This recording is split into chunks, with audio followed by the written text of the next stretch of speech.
My thoughts are that it's an extremely disappointing development.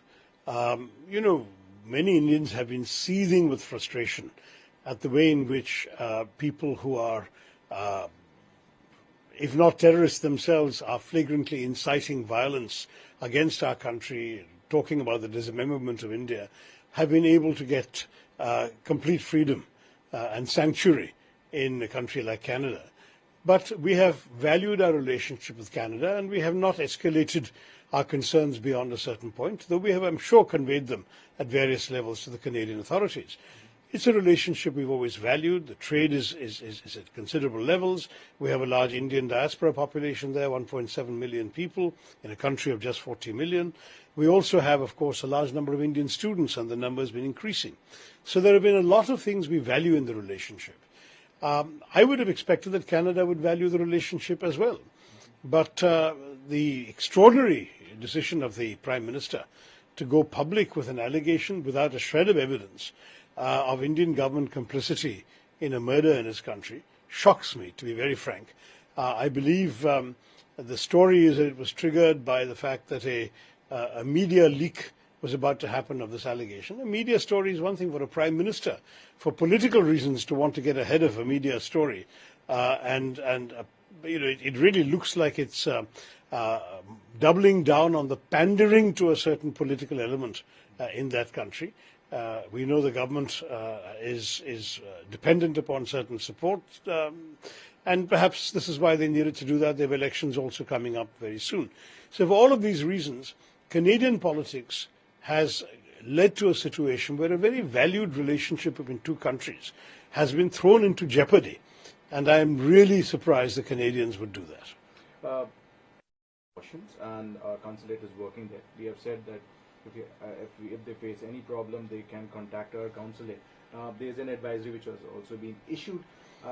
Looking at the way the diplomats were fired, right from if you say in Canada, and now one diplomat was also expelled from in New Delhi as well.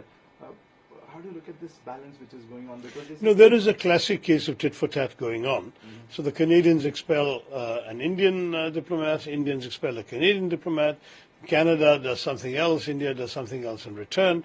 Today India has initiated some action. I don't know how that's going to be responded to on that side. It's most unfortunate. I really believe that we must arrest this deterioration in the relationship. Obviously, when there is any concern of this nature, the responsible thing to do would have been to come and have strong, closed-door conversations in India with the Indian authorities, but never to take it to a point where publicly you are throwing an entire relationship into such a disarray. The grievances were also to 25 individuals, the pro-Khalistan activists, to Canada, and they didn't respond to that. Why do you think this kind of politics were being played, or the steps were not taken by Canada? Because it's a long-standing issue which has not been resolved. I think that's for the Canadians to explain, because honestly, there has been a lot of frustration, as I mentioned earlier, from our side, because we know that these are not just airy-fairy rhetoricians. These are people who have actually wielded weapons, who have been complicit in mass murder and mass mayhem. And therefore, they're not just an ordinary situation. You must understand that in the old days, immigration meant people went to another country and assimilated there, got involved in that country's politics. We are now seeing a new phenomenon where immigrants to Canada have become Canadian citizens, but are not doing anything in Canadian politics. They're focusing on how to actually do damage to their country of origin. To my mind, that is a very dangerous development. And Canada really has to examine its own approach to these people. It's all very well to claim outrage that a citizen has been killed in Canada. In any case, there is, as far as I'm aware, no evidence that any Indian government body had anything to do with it, because we know that, unfortunately, this fringe terrorist group has a number of factions, and there have been gangland-style killings of various members of these various groups, including one today.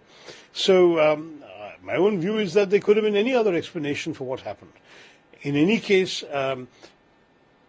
whatever is happening, why their own citizens are allowed with impunity to behave in this manner, threatening the sovereignty, territorial integrity, and good interests of a friendly country is something only the Canadians can answer.